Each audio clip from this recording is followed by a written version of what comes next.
Good morning mga yads! At tara, samahan niyo ako sa maaga-agang adventure. Charis.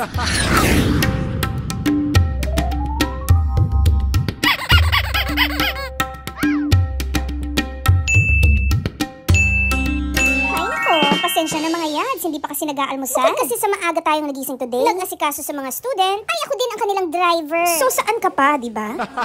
Eto, pamamalengke naman ang ating gagawin for today. At nandito na nga ako sa aking suki na seafood vendor. Medyo chill nga today, hindi masyadong marami ang tao. Kung ako lang masusunod ay 1 week na seafood ang gagawin kong menu namin. Kaso madalas mga yads, ako din ang mapapaubos ng mga to. Kaya bukod sa seafood, bibili din tayo ng mga meats, syempre. Never to forget their favorite, chicken. Kung sila lang ang masusunod, nagkapag-pack na kami. Kailangan din natin mag-grocery kaya hinihintay ko ang pagbubukas nitong Pure Gold. Wala na din kasi tayong bigas. However, wala yung binibili natin. So, eto ng lahat. Hay nako, nagpipigil pa ako niyan pero umabot din ng 5,000. Kaya, uwi na. Eto nga po pala yung daan pababa ng roof deck ng Pure Gold. At ang labas nito ay sa palengke na. Swerte talaga, hindi matao today. Here na sa bahay. At eto na ang ating mga napamili from the palengke and the supermarket. Problema ko nito kung sinong magbubuhat ng bigas. Alam kong hindi nyo naman tinatanong, pero meron kasi akong school uses, kaya bawal sa akin ang magbigas. So, eto nga yung mga napamili ko from the market, public market ha. Ayan, sige. I-haul natin ng mabilis para sa inyo. Okay, so ito, si nanay, parang isa na lang yung natitira niyang tinapa na bangus. So, pinilit niya from 180 down to 140. Ayan. So, isa na lang. Nakuha ko ni nanay sa charm niya. Ayan. So, kinuha ko na. Masarap din naman yan. And then, ito, kami dalawa ni Clara. I know, nagkikrave kami ng salmon. So, ibibake ala konti ko lang to. So, 450 to. Pero, tingnan nyo naman, fresh na fresh. Ayan. 450. Okay. Tapos, bumili ako ng, bangus. Ayan, pinakat ko na rin. Huwag ko nang alisin kasi parang naano na yung kamay ko at saka tilapia. Okay? So, ito yung fish. So, dalawang na yan. Bali, magsisinigang ako ng bangus. Tapos, pritong tilapia yan. Okay? So, yan for the fish. Yan, tabi natin. Tapos, ito yung sa mga karne. Okay. So, meron akong, dito,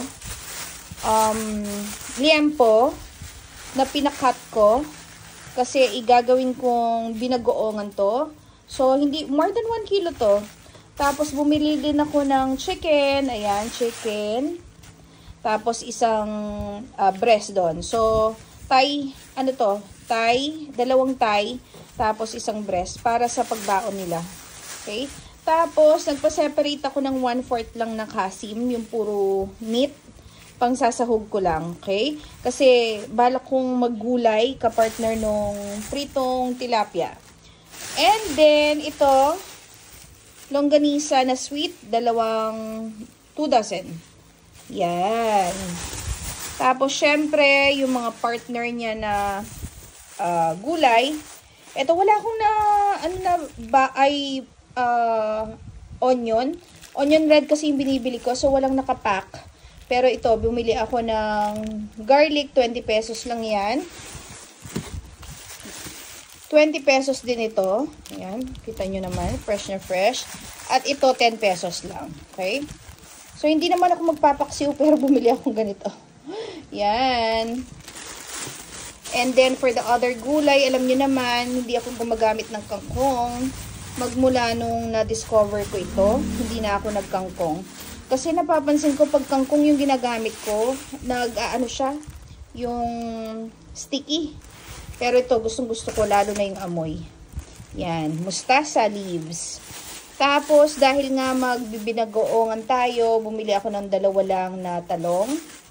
Tapos, instead of typical sinigang, yung gagawin ko bulang lang, kaya bumili ako ng bayabas at saka gabi. So, meron pa naman ako sa rep ng okra. So, yan. Pwede na. Lalaban na yan sa sinigang. So, yan ang ating palengke haul.